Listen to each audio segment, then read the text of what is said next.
Hello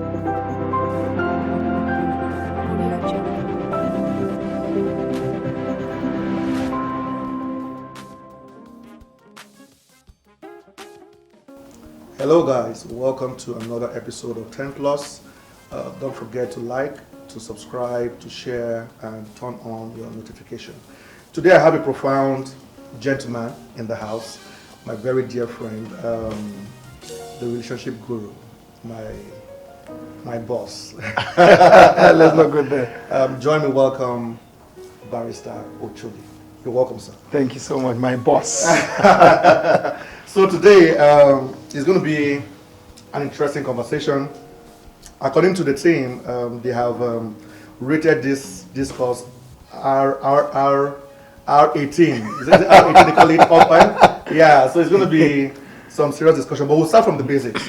I want to begin by asking you, in your view, what do you think is the reason and the cause for the rising plague of divorce? There's been a rise, especially in Nigeria.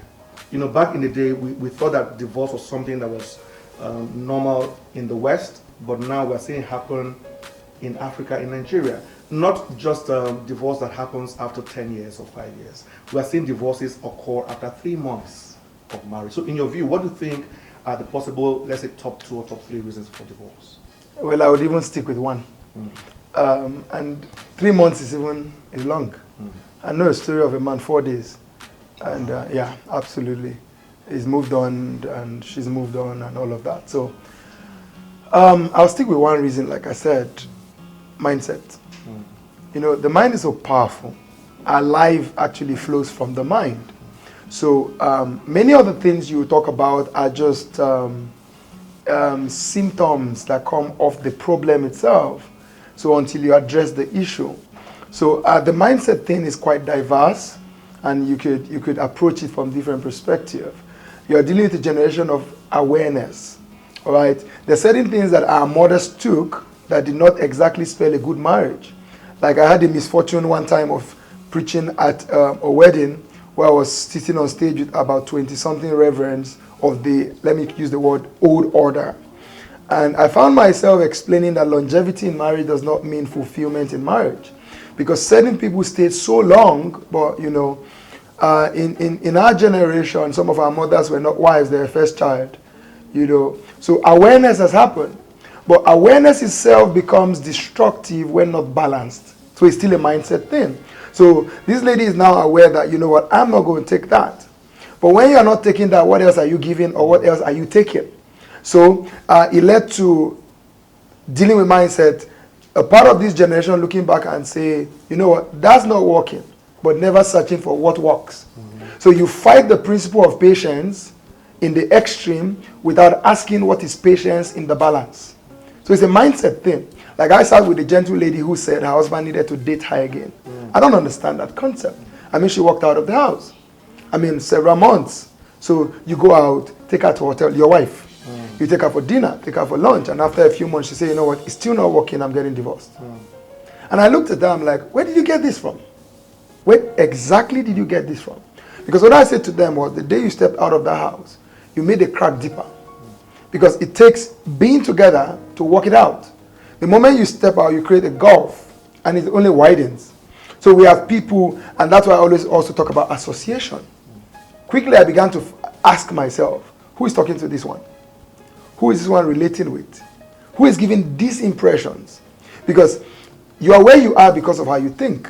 You're where you are, or you do the things you do just because of your disposition to life. And like I keep telling people, I'm just under 2 weeks from 10 years in marriage.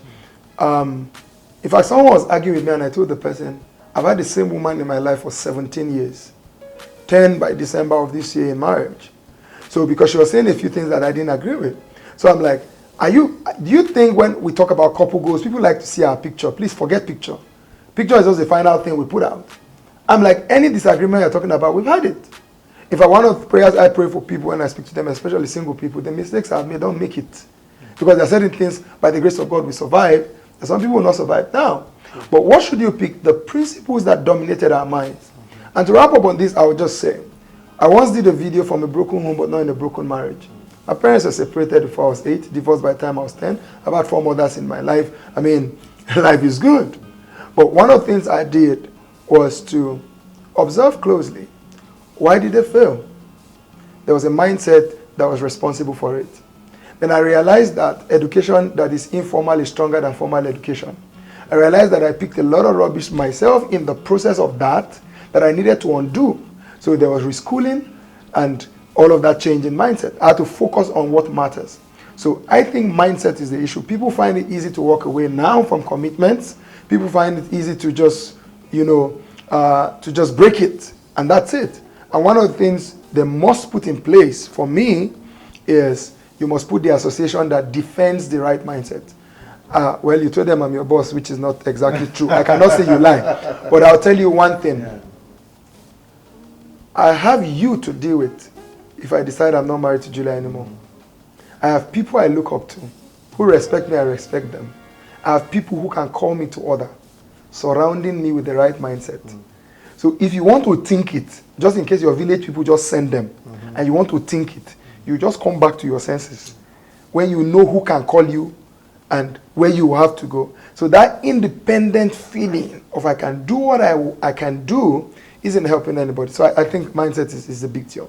Yeah, so I think that I truly understand the aspect of the mindset, but this is where I'm a bit conflicted on the matter. Okay. Our parents didn't have the right ingredients to reshape on their mindsets. They didn't have the seminars, they didn't have the marriage counseling classes, they didn't have all the summits that we have access to these days. They didn't have the mentorship, they didn't have that networking with family and friends that can tell them certain truth. Today we have all of that. We have friends that we can call, like you said, there's certain things I can't do because I have you in my life, because I have to account to you as a friend, as a brother. They didn't have all of that. Our mothers had to deal with 20 relatives in the house. All right, you see, our mothers knew our father's girlfriends. In fact, sometimes our fathers brought their girlfriends home for lunch, and our mothers cooked for them. Do you understand? And they stayed. Okay, our mothers didn't have so much to say to contribute to our father's businesses because they didn't have the right to talk. Today, our wives can advise us. They can know our business, they know our account details, they know our ATM PIN numbers. Our mothers didn't have that. Now, we have a set of people in our time that are way more privileged, all right, in terms of access to information, to power, to networking, and then in terms of the home front. I mean, you are seeing fathers today beat their children. Our fathers won't do that, all right? You see fathers today changing their diapers. Okay, you see mothers today trying to drive and travel and do errands for the husband. Okay, so there's a shift on both sides. Women, I think, are becoming better. Absolutely. Husbands are also becoming better. Yeah. With all of this, why is the mindset still backward? It seems like there's more backwardness in our time than in the times of our parents who had tougher things to deal with. I agree with you, and it brings me to a major concern I've been trying to deal with. You know, and I keep telling people, by the grace of God, we have a strong following, so that it doesn't look like I'm saying this because I'm jealous of someone else who has following. But the fact that teachers have increased does not mean truth has increased. True. You have a lot of rubbish out there. In fact, I see some pages online and I wonder, why do people follow you? You know, in fact, let's say the truth. People are following more of gossip blogs than they're actually following anybody who is making sense. So you have people who are actually putting out proper content, searching for these people to come and follow. I'll ask you a question. Why do people follow what they follow on social media? Why do people follow the people we call celebrity, who have nothing to offer than pressure? You know, I was somewhere a few days ago and, well, I don't think this is disadvertising anybody's personal business, so I can just mention. And the guy told us Crocs was how much. So my wife retorted like, I thought this was Fulani people were in the bush. The guy said the least one here is XYZ amount. Yeah. And I was also, I'm like, this thing that looks like rubber. He's like, yes, that's it. Why? Somebody made it popular because the person is popular. True. So everybody's now trying to put on socks and get in a croc, wear shorts and walk out. I mean, that's what's happening. So the fact that those who teach or claim to teach, and I keep using this example.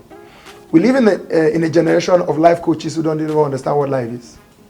Everywhere, life coach, life coach. It seems the popular thing to do now, if you want your page to blow, is to go online and start a relationship page. So everybody's talking relationship. Whereas their relationships aren't working. You know, I've had cause to talk to people. I know how to yap them and say Lagos people. Is that all over though? I know how to yap them and say, all these Lagos therapists, they need therapy themselves. True. So people need to be selective on who they listen to. For instance, when I stood somewhere and said, I'm a feminist, and people were like, what's this one talking about? I'm like, yes, I got 2 daughters. I have a wife at home. I had a mother before she left the earth. I have more female staff than male in my firm. So you don't tell me about that. But some people are not teaching respect for women. They are teaching rebellion of women. That's a big deal. So that person doesn't have the capacity to even take anything. And that's why I tell people, you know, people come online and say, I want to marry a husband that, I want to marry a husband that, I want to marry a husband that. I'm like, what will you do? It just seems you are just going to be, I mean, it takes, you have a king before you have a queen, or you have a queen before you have a king. Or that's the balance at least. So our mothers had some strong education. That kind of education that an average girl in this age, when getting married, don't want to see the old women. Because they'll come and tell you, cook for him, and yo. They also had a mindset that had staying power. That's the major difference. So we are teaching so much liberties with little staying capacity. Yeah. So there's a lot of largesse. I mean, you know, a girl whose father did not successfully put her in a private school wants to be proposed to in Dubai and married in France. You know, I had cause to tell somebody, your father was more broke than the man you want to marry when he was his age. So some people were trained into certain affluence at certain age and expect the man to start there. You know, there are privileges we bring our wives into. We didn't start there. Yeah. You know, and if we started there, oh, praise God. But we must pick the fine, good lessons of the past, mix it with the lessons we have learned, because life is progressive, and achieve a balance. I think that's why teachers have increased, but the mess is more. It's a serious crisis. Now, I wish we had more time to tackle this issue, because it's very, very disturbing. Because you mentioned something about capacity. I think that the crisis, the pressure that comes with marriage has greatly reduced. I mean, now your wife can tell you, I don't want your cousin in the house. I'm not going to dare that. Yes. You know, and yet with all of the benefits that we enjoy today, I think that there is a drop in the bearing capacity of couples. Absolutely. And that's a huge crisis that we need to tackle. Now, there's one other issue that's very strong in our generation. We live in a very sensual age. All right, so you are saying they are doing advert for, let's say, detergent, they're showing naked woman. I don't understand it. All right. Yeah, so my wife showed me a post yesterday or 2 days ago on Instagram of a woman advertising hair, and she was topless. So I asked her, please, how does breast and hair go together? Do you understand? I don't understand. So we live in a very sensual age. Absolutely. So when we come back, we're going to talk about sex, baby. You understand? So we're going to go real R18 when we come back. So don't go anywhere. We'll take a short break. We'll be back soon talking about sex.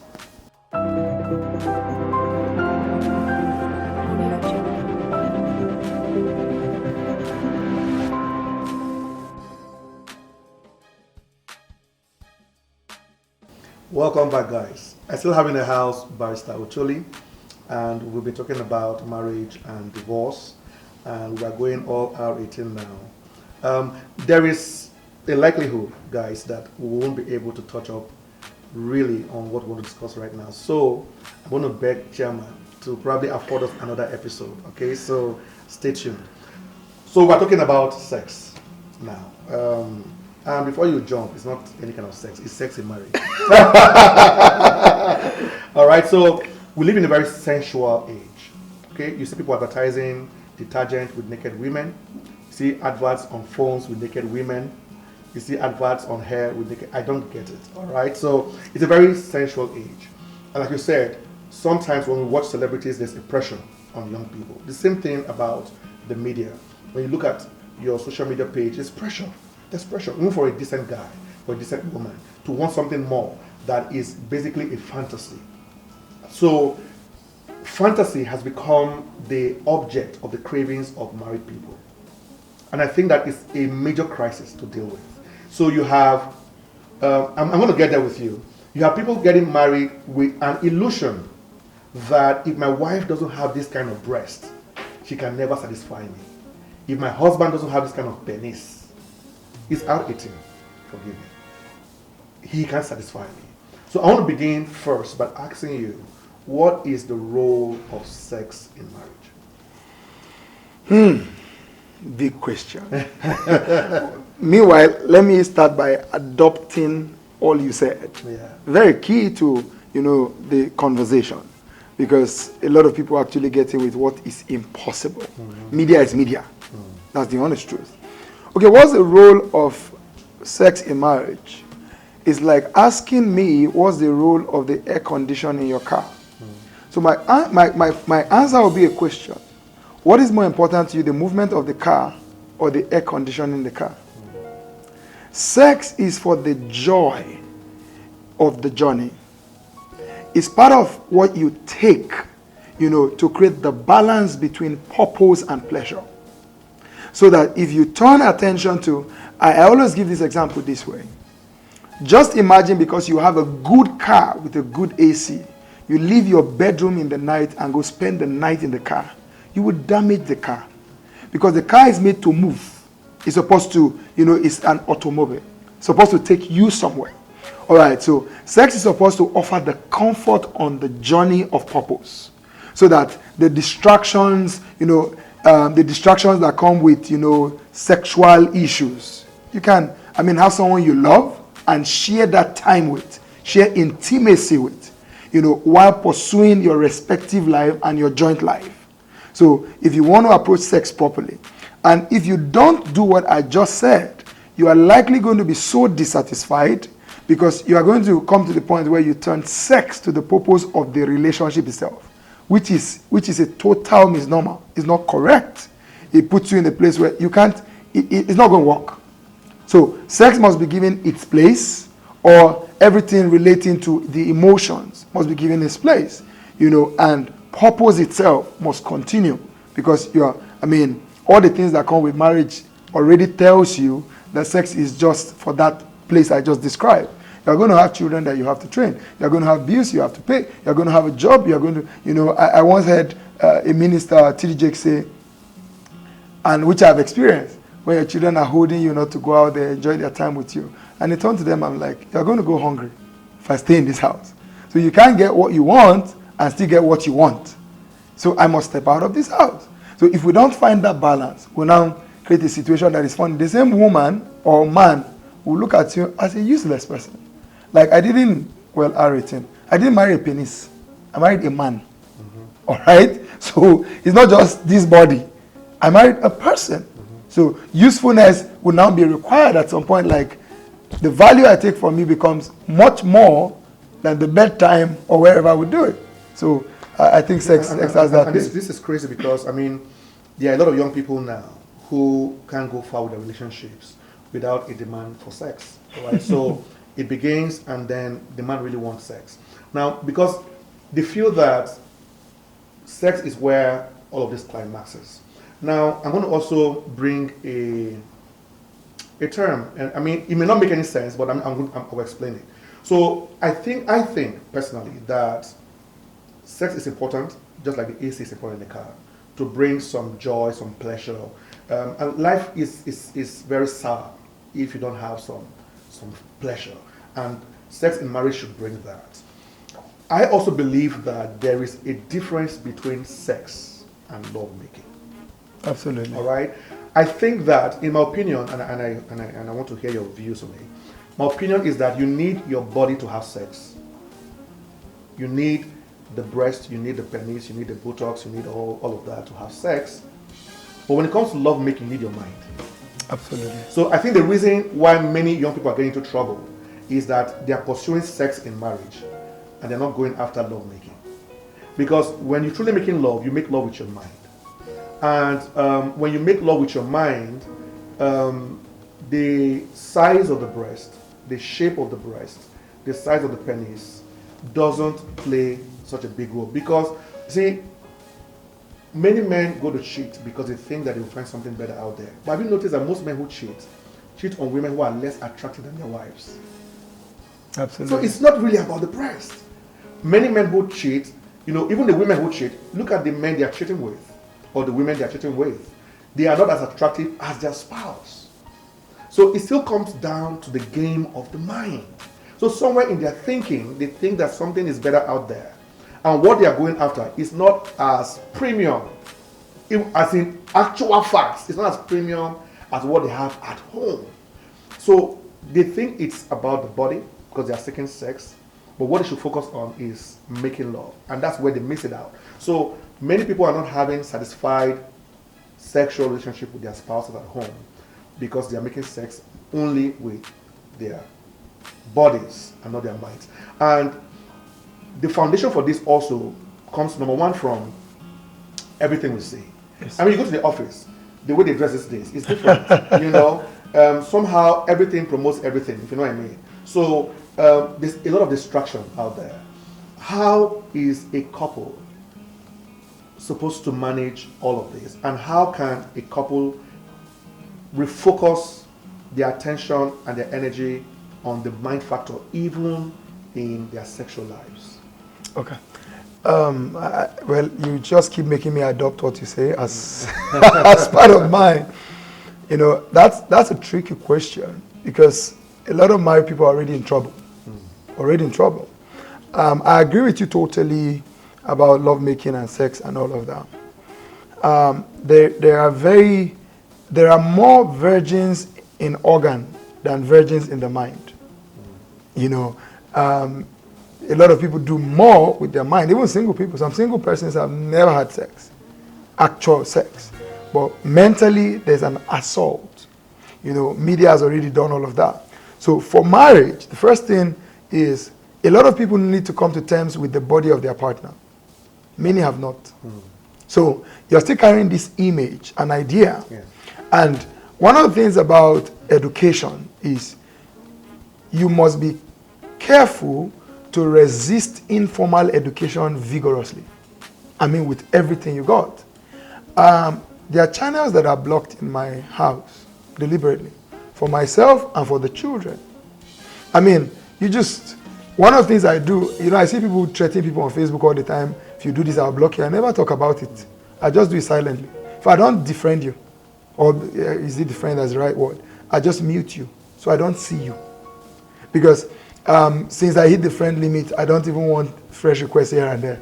So it's okay. I'm putting content you need, but I don't want to see what you have put out. Same thing with the new status thing, both on WhatsApp and Facebook and all. So it's a deliberate move because the thing on offer is not what your spouse has on offer.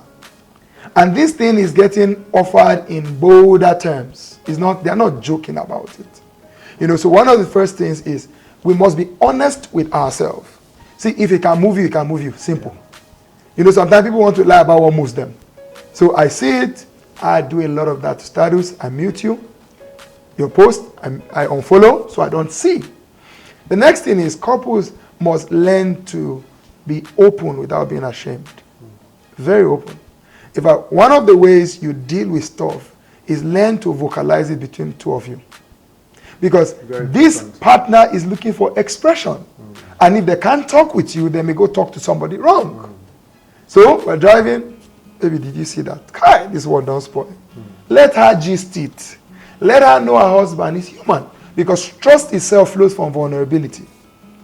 Why does it flow from vulnerability? This guy is not lying. This guy is not pretending. This guy is honest. And this guy is facing this matter headlong. Not that you're just saying, you're innocently scrolling through Facebook. Then your wife comes in at the moment you just were about to pass a picture that you were not focused on. Saying, hey, look at him. Yes. This is what you do with Facebook these days. No. Yeah. Trust itself flows from vulnerability.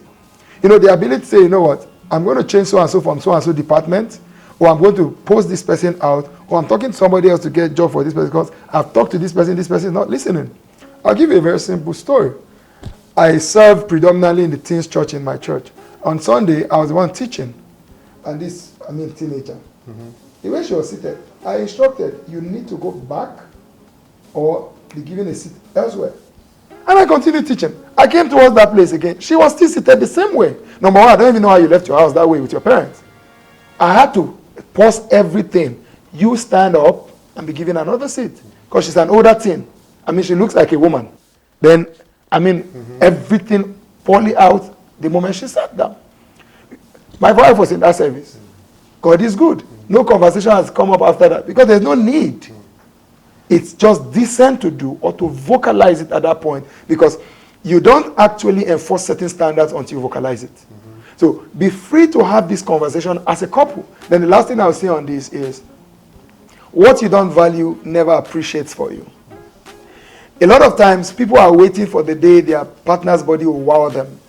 See, you have married that body, the years will count, and the diminishing return of life will happen. She'll breastfeed. Exactly.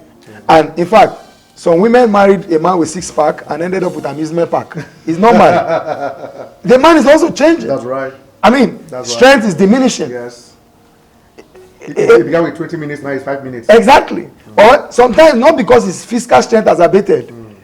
Rent is calling his name. Issues of life. Issues of life. Yes. So, but one of the ways you make life appreciate for both of you, what you don't emphasize does not appreciate. So they also need to vocalize the value they take from each other. I love your body. They need to talk. Not that lie down, do and go. It doesn't work. Yeah. Conversation must flow. Appreciation must happen. I keep telling people, more of social media between us helps us. So I send you a message. I adore you. I value you. Well, Maoga, you do it. I used to see it. I see you post about your wife. Like I jokingly used to tell my wife, anytime I post about you, I bought peace for 10 years. Because I'm adoring you. That's right. So we must do that to help you and help them. Because a lot of couples are struggling or partners are struggling to feel appreciated. And the moment your partner is not feeling appreciated, the bed also begins to suffer. Because they need a kind of self-worth to perform properly. So you are helping you see them better. You are helping them stay appreciated in a certain light. So I think couples can do these things. Amazing. Again, we're out of time. Crazy. All right. So I'm gonna. We need to have a part 2 of this. I am glad to do. Yeah. So, but before we go, guys, I agree with you. There's a need for couples to have conversations. So I'm going to say this in closing, and then we'll pick this up in the part 2 of this. So usually at the end of the year, I have discussions with my wife, and we discuss about family issues. How the kids doing, how are the finances doing, and stuff like that. And then we also ask ourselves, so this year, how did I perform? How was Evaluation. Is there something you want me to do differently? Not just as your husband, as your lover. When we make love, is there something you want me to do differently? Is there something you want me to change? All right. Do you want it more often? You want it less often? So I think that couples need to be bold enough to have very true conversations about this. We have not scratched the surface on this matter. So when we come back in the part 2, I'm going to be asking Pastor Ocholi the role of the size of the breast, the role of the size of penis, in how a husband can satisfy his wife and how a wife can satisfy her husband. So it's glad to have you. Don't forget to subscribe, to like, to share, and to turn on your notification. And join us in the part 2 of this R18 conversation. Thank you. We love you. I think school is calm. I'm suspecting that you're also part of the problem of this country. Any Uchenna, I went to learn war and open Uchenna and Sons Promotions Limited. You buy a Corolla in Uchenna. Of course. Do you know how much a doctor in the US earns per annum? Steve Jobs. Steve Jobs. How many Steve Jobs do you know? How many Igbo men are his You do not do scam. Now you scam school.